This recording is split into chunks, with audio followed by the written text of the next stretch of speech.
हांगासर जमलेल्या समेस्तांक देव बरी सांज दिवं. हांव कोणाची नांवां काडूंक वचना. True people cry when you leave, fake people leave when you cry. तुमी ही सांगणी आयकली आसतली. म्हळ्यार नीज जे कोण इश्ट आसात ते सांडून येतना रडतात आनी फेक कोण आसतात आमी रडतना ते आमकां सांडून वेतात. पूण आज आमी हांगासर थोडेच आसाव रॉन रॉड्रिगसाचे आमी इश्ट.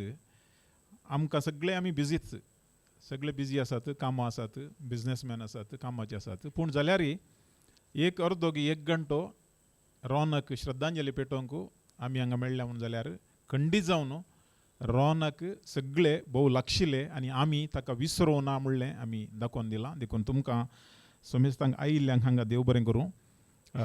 ताच्या फॅमिली तर्फेन ताजो धाकटो भाऊ लॅन्सी आनी तेजी लॅन्सी बाबाची मिसेस लविनाबाई आसा, लिनाबाई आसा. मोगाच्यानो Ronnie Blaney Rodriguez, 67 years, son of late Peter Rodriguez and late Florin Rodriguez, brother of Stanley Rodriguez and late Gracie Rodriguez, Lina Rodriguez and Valerian D'Souza, Jacinta Rodriguez and Ambrose Pinto, Clara Rodriguez and Cyril Serravo, तशेंच Lance Rodriguez and Lina Vegas, तशेंच Sunil Rodriguez and Veronica. हांचे कुटुंबाची एक नांवां हांवें सांगली आनी म्हाका तांच्या भावान सांगल्या बरी तो हांगाच गांवांत लोरेटोन न्ही जल्मल्लो. PUC SVSंत करन ताज्या उपरांत तो बॉम्बे वता. बॉम्बे वचून मस्कत कामाक वता आनी थंयसर इल्लेशे वर्सां काम करन UK वेता, लंडन येता. लंडनांत ताणें पयलें काम करन ताज्या उपरांत बिझनेस करन स्टॅनीन सांगिल्ले प्रकार फाटल्या 40 वर्सांनी तो थंय वावर करनासलो आनी थंयचो सिटीजन जावन आसलो. तो UK सिटीजन जावन आसलो.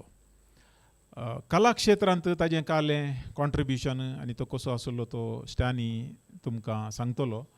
पूण हांव भोव मोटव्यान सांगूंक अशें येता की म्हाका कांय व्हडली पुरणी मस्त पयलींची वळख न्ही.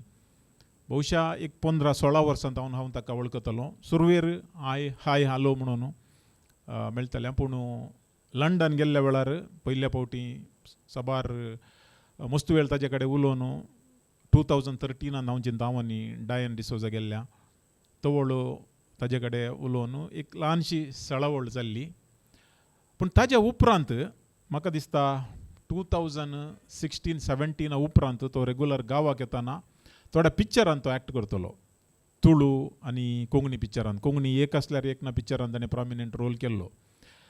थंयसर इल्ली सडावत वळख जावन दैजिवर्ल्डाचेर एक सिरियल जायजे म्हणून स्टॅनी कडेन कॉन्टॅक्ट करन ताणें सिरियलांत एक्ट केल्लें आसा. ताणें एक सिरियल प्रोड्यूस केल्ली आसा आनी ताजे उपरांत आमची बापाचे पुताच्या नांवी मुवीन ती एक्ट केल्ली आसा. आनी त्या मुवीच्या टायमार आमी मस्त उलयल्ले आसा, मस्त मेळिल्ले आसा. तो ताणें म्हज्या बापायचो रोल केल्लो, भारी एक सिरियस रोल केल्लो. पूण एक मस्त बेजाराई आज भोगता. कित्याक म्हळ्यार मस्त आशा आसली ताका पिक्चर पळयचे, गांवाक येतजे, कशें जाला रोल, कसो जाला, कालें कितें येता म्हणून. पूण पिक्चरांत लोकांनी ताजो रोल लायक केलो पूण ताकाच पिक्चर पळोवंकूच जावना. ती एक बेजाराई बारी एक कितें म्हळ्यार घडये आमकां तें भोगता.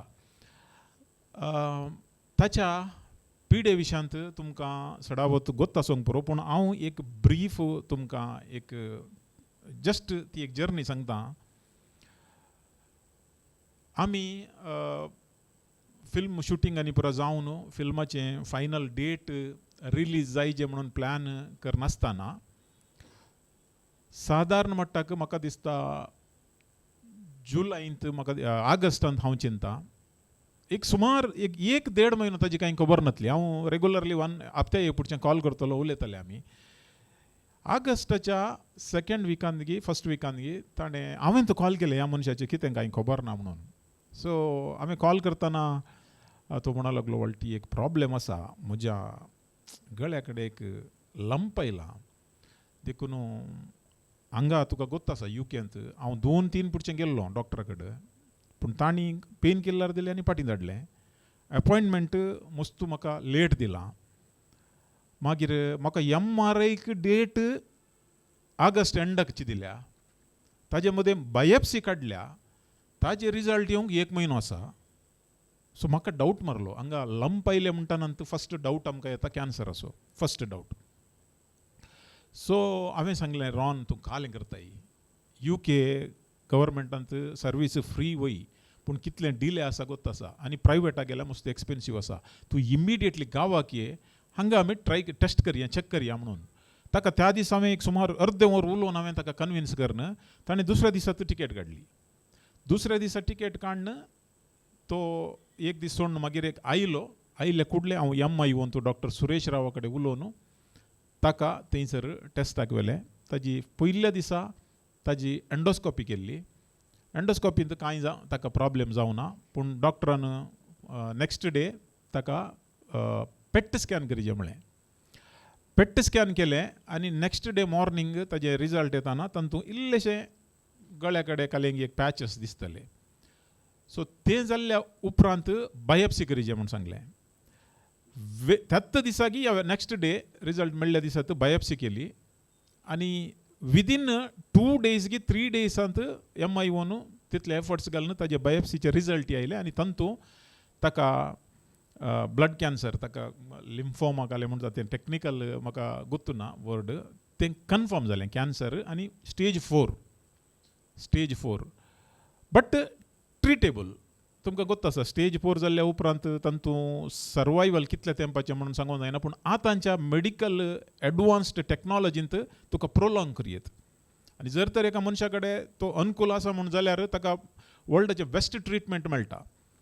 पूण तें थंय बायोप्सी आयिल्ल्या कुडले हांवें सांगलें हांगात आमी स्टार्ट करया म्हणून. बट कालें जालें गुर्तू ना, दुसऱ्या दिसा सकाळीं तो म्हाका कॉल करपाक लागलो आनी म्हणलो म्हाका UKंत डॉक्टराचें कॉल आयलें, थंय बायोप्सी रिपोर्ट आयला खंय आनी MRIची म्हजी डेटी आयल्या, देखून हांवें इमिडिएटली येजें म्हूण सांगलां म्हणून. हांवें सांगलें तुका कालें करेक्ट म्हूण दिसता तें डिसायड कर, कित्याक एका मनशाक ताची पिडा एडवान्स लेवलार आसतना आमी एक्सपिरियन्स नासतना आमी डॉक्टर न्ही नासतना आमकां सांगूंक जायना, तें ताणें आनी ताज्या फॅमिली मेंबरान डिसायड करिचें. सो तो शिदा उठोन गेल्ल्या उपरांत म्हाका दिसता कंटिन्युअस ट्रिटमेंटांत पडलो तो. पयलें थंय कालें म्हणटात केमोथेरपी आनी कालें तें पुरो कालें म्हणून म्हाका गुर्तू ना, बट पेनफूल आशिल्लें, सफर जालो, बट मोदें एक पुढचें एकदम सिरियस जालो. सिरियस जावन आज गी पल्यांगी म्हणल्यार सिच्युएशनार आहलो, बट ताजे तावनी तो वयर आयलो. क्रिसमस टायमार सादारण म्हणटाक तो घरा इल्लोसो बरो दिसलो उलोवंक आनी पुरो. ताका हांव पॉजिटिविटी दिवन आहलो, एनकरेज करनत आहलो, कांय जायना म्हणून.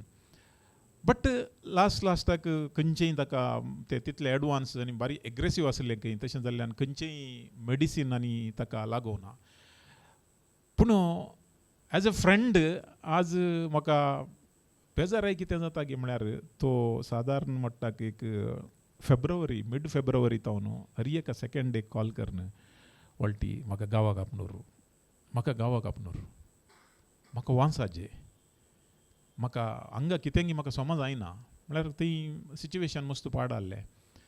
आनी फेब्रुवारीच्या एंडाक ताणें एक उतार सांगलें, तें आमकां सगळ्यांक एक लेसन, हर एका मनशाचें लायफ आनी हर एका मनशाचें डेथ आमकां एक लेसन दिता, एक लिसांव दिता, एक मॅसेज दिता. त्या दीस तो म्हणलो म्हजे लागीं सगळें आसा, इतले पयशे आसात, सगळें आसा, पूण आज हांव एक पेज जेवंक कशें येता ती म्हाका मेळना म्हणलो.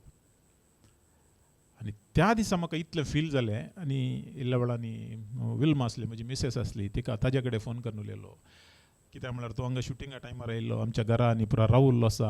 आनी म्हजी मिसेस म्हणूंक लागली तूं कांय भियेनाका, तूं आतां थंय समज जावन हांगा ये, हांगा आयिल्ल्या उपरांत पेज तुका मातसो कालें बरो तुका जाय, पुरा आमी हें करता कांय बी नाका समज ताका एक होप्स आसले तो परत्यान हें जाता म्हणून मागीर फायनली थंय ताका पळोवंक आसची एकलीं दोगां तांणी म्हाका इन्फॉर्म केलें हांगा तावन लंडन तावन गांवाक व्हरचें आतां सुटेबल न्ही व्हरूंक जायना इवन बिझनेस क्लासीक व्हेल्यारय हॉस्पिटल एक डिस्चार्ज करूंक परमिशन दिवचें ना आनी 9 to 10 hour फ्लायट आसा त्या फ्लायटांत कशें हें करचें जावचें ना मागीर ताका तें सांगूं ना पूण म्हणूंक लागलो तूं ये म्हणून तूं ये म्हळें हांवें UKची विजा एप्लाय केली आनी म्हजी विजा पर ब्रेस्तारा दीस आयिल्ली ब्रेस्तारा दीस मॅसेज आयिल्ली विजा आयल्या म्हणून आनी आज सोमारा आज हांव ट्रॅवल करूंक आसलो प्लॅन केल्लें तुमकां गोत्ता आसा सांगलां हांवें सुमार जाणांक पूण विजा मेळच्या त्याच दिसा हांवें UK तांकां कॉल केलें हांव अशें अशें सोमारा दीस येता तांणी म्हळें तो तांचो वॉकरांत सोलोंक ट्राय करतना पडोवन ताच्या माथ्याक मार जाला भितर ब्लिडींग आसा अनकॉन्शियस जाला सो अनकॉन्शियस जाल्ल्यान देखून तुवें आतां येवन प्रे जेन्ना एक 2-3 दीस वेट कर इल्लो रिकवर आयलो जाल्यार तूं इमिडिएटली ये म्हणून तें करेक्ट कित्याक म्हळ्यार अनकॉन्शियस जाल्ल्या उपरांत आमी वचून कितें करचें म्हजी एक आशा आसली की पेन ड्रायवांत फिल्म हांवें स्टानी कडेन उलयल्लें आमचें फिल्म घालून ताका व्हरून पिक्चर दाखयचें म्हणली आशा आसली म्हाका डॉक्टरांनी सांगिल्लें तो सड्ड दीस या सड्ड हप्ते तो आसचो ना पूण आसल्या दिसा पेनलेस कांय जावचें आसले कितले दीस आसा तितले कांय कस नासतना ताका जियोवचें बरी एक डिग्निफायड आनी एक क्वॉलिटी लायफ दिवचें आमी प्रयत्न करनासा म्हणून पूण हें अचानक जाल्ल्यान आमचें पुरा आमकां डिसअपॉयंट जालें ताणें पिक्चरूय पळोवंक जावना आनी दुसऱ्या दिसा शुक्रार म्हाका दिसता शेनवारा कोणना लास्ट आयतारा दीस की शुक्रारा कोणना आमकां ताजी खबर आयली की तो मरण पावलो म्हणून एक आमकां आमच्या मोगाचो एक मनीस आमकां सोडून गेलो बट ताचें बॅकग्रावंड कितें कालें कितें म्हाका गुर्तू ना हांवें सांगिल्लें बरी 15 वर्सां जावन ताजी म्हाका वळख हांव लंडन गेल्ल्या वेळार ताज्या घरा गेलां ताज्या घरा आमकां जेवण केल्लें आसा आमचो अबुधाबीचो बिझनेसमॅन लिओ रॉड्रिगस तोय बिरमोत रेग्युलरली ताजे कडेन टचार आसलो हांवूय त्या दीस लंडन येतना लिओ रॉड्रिगस ताज्या फॅमिली सांगत आमी ताज्या घरा गेल्ले आसा आनी हांगासर रोहन आसा रोहन मस्तू ट्राय करतलो ताका कॉन्टॅक्ट करूंक पूण तो फोन आनी लास्टाक ताका आतां न्ही जावन फोन आनी उखलूंक जावना पूण एक 2 म्हयने पयलीं आमी रेग्युलरली हें आसतना ताची आमी ताजे एक चॅरिटेबल हें आसलें कालें मोन आसलें तुमकां गोत्ता सांग पुरो गांवांत म्हज्या थ्रू हर एका वर्सा तो 3-4 भुरग्यांक फीस हेल्प करतलो कोणायकी सांगनाका म्हणून डायरेक्ट फीस स्कॉलरशीप कालें हेल्प करतलो आनी ताका 25 जाणांक दुबळ्यांक घर बांदून दिवचें म्हणली एक आशा आसली ते इनिशिएटीव केल्लें म्हणून म्हाका गोत्ता आसा पूण ताजे सड्ड डिटेल म्हाका गुर्तू ना म्हळ्यार खंय म्हणशेर तें प्रोजेक्ट पावलां स्टार्ट जालांगी नांगी म्हणून म्हाका गुर्तू ना पूण अशें उलयतना ताजे हांगा गाडी आसली गाडी इकून ते तूं कालें जाय कर म्हणूंक लागलो त्या दाळा आमी डिस्कस केलें स्कॉलरशीप तो वर्साक दितलो कितले तातूंत खालें पयशे आसात हर एका वर्सा भुरग्यांक दिता म्हणून ताका बारीक खुशी जाली म्हळ्यार ताका ती एक ओड आसली दुबळ्यांक हेल्प करचें गरजेवंतांक हेल्प करचें ताका हांवें सांगलें ती म्हजी रेस्पॉन्सिबिलिटी आज हांव तुमच्या समेस्ता मुखार सांगता कित्याक म्हळ्यार तें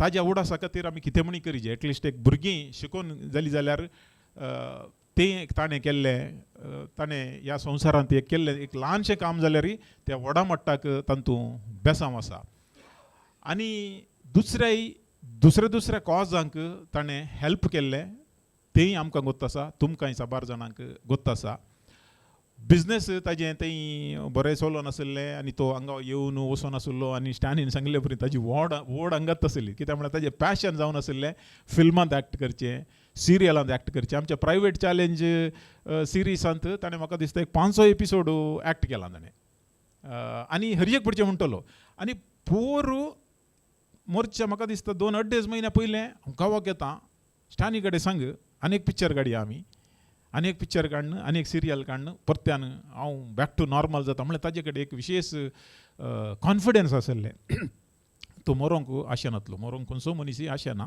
बट थोडे पुढचें आमी एक्सेप्ट करता पूण ताणें ती रियलिटी एक्सेप्ट करूंक नातली तो म्हणूंक लागलो वळटी म्हाका मरोंक नाका म्हाका गांवाक येवंक जाय म्हाका गांवाक येवंक जायचें म्हणून. जर तर इल्लेशें म्हणी पॉसिबिलिटी आसली जाल्यार ट्रॅव्हल करचें दिसलें म्हळ्यार पॉसिबिलिटी आसलें जाल्यार डेफिनेटली ताका हांगा येवन खंय हॉस्पिटलांत हें येतालें. बट एगेन तें सगळें आमी काले म्हणटात तें हायपोथेटिकल क्वेश्चन म्हणलें बरें, तशें गेल्यार अशें गेल्यार आमकां गुर्तू ना.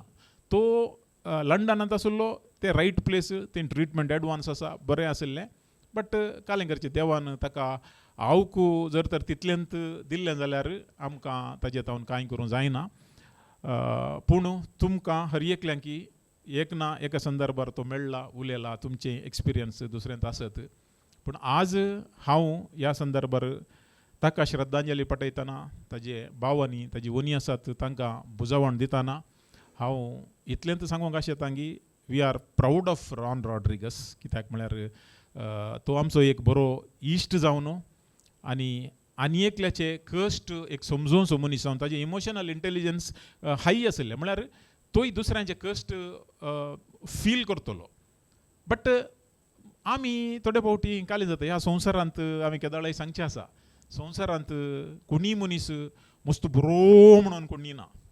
बऱ्या मनशां थंय कालें म्हणून एक ल्हानशें अवगुण आसता. आनी पाड मनीस म्हणून कोणी ना. एकदम पाड मनशां थंय कालें म्हणून इल्लें बरेंपण आसता. पाड बरेंपण सगळें आसता. आमच्या पयशांत आसा खंय, पयशांत ब्लॅक एंड व्हायट आसा खंय, आनी घालें दुसऱ्यांक घालें जाय. म्हळ्यार एक रियलिटींत आमी थोडे फावटी खंयच्याय एका मनशाक जड्ज करतना ताजें बरें आमी चिंतिना. ताणें कालें नेगेटीव केलां ताज्या विशयांत आमी चिंता. बट आज रॉन असो आमी उडास काडटना ताचें कोंकणी भाशे खातीर, कोंकणी संस्कृतेक, कोंकणी कालेक केल्लो ताणें काले सेवा आसा ती उडास काडटा हांव. तशेंच ताणें दुबळ्या धाकट्यांक साबार कडेन पयर एक हांव फेसबुकार पोस्ट पळयलो, एक स्पेशल होमाक खंय वचून ताणें थंय वचून मस्त टायम स्पेंड करतलो खंय. सी आमकां साबार गजाली आमकां गोत्त आसना. साबार गजाली आतां पुनीत राजकुमार सरून जाल्ल्या उपरांत ताजी चॅरिटी वर्क ताणें सरल्या उपरांत आमकां कळ्ळें. सो आनी मुखल्या दिसांनी आनी कितले जाण येवन रॉनान म्हाका हेल्प केला, या तशें केलां अशें केलां म्हणून सांगचें आसा. देखून ताचें जिवन आमकां ताजे जावन कितें बरें ताणें केलां तातूंत आमकां कालें शिकोवंक आसूं दी. पूण ताज्या मरणांतय आमकां कालें म्हणटात आमकां दूख आसा. 67 वर्सां तो जियेलो. ताजें मरण केदळां म्हणून आमकां गुर्तू ना. कित्याक म्हळ्यार युकेंत हांवें आयकलें लंडनांत डेथ सर्टिफिकेट मेळोवंक टायम लागता. देखून इमिडिएटली आमकां कळना ताज्या उपरांत ताजें मरण आसतलें म्हणून. तें केदाळां म्हणून कळ्ळ्यार आमी पब्लीश करतले हांव सांगतलें हांव. बट नाजाल्यार आमकां ताज्या विशयान चडीत येदोळ पर्यंत माहेत ना. लॅन्सी बाबू आनी लिनाबाई देव बरें करूं तुमी आयल्यात. तशेंच ताजे खास मनीस हांगासर आयल्यात. आमी रॉन रॉड्रिगस असो उगडास सदांच काडटले हांव. आनी खंडी जावन ताणें ताजें तें कालें मिसांव आसा फीज दिवचें या स्कॉलरशीप दिवचें तें जाता तितल्या मट्टाक आनी जाता तितल्या तेंपाक कंटिन्यू करचें प्रयत्न करता. आनी ती जबाबदारी म्हजी म्हूण सांगून हांव ही म्हजी 2 उतरां आखेर करतां. देव ताज्या आत्म्याक शांती दिवं दी. देव बरें करूं.